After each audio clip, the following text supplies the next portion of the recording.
नमस्कार श्रोता बंधु। देवभूमि भारतवर्षरे अनेक आर्य ऋषि आध्यात्मिक ज्ञानर कृतित्व अर्जन करी तांकर पराकाष्ठा प्रदर्शन करिसेंती।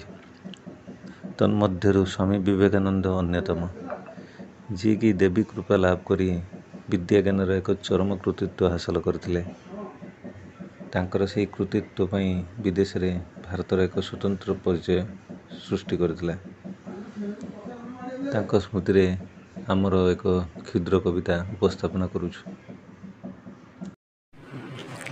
देवी कृपा लोभी दिव्य ज्ञानी हेल, हे स्वामी विवेकानंद।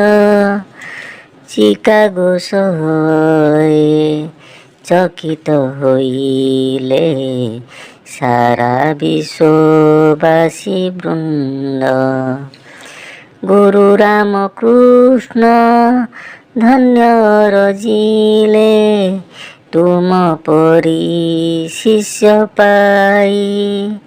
ये पुण्य भूमिर गौरव रखिल, तुमे बर पुत्र होई।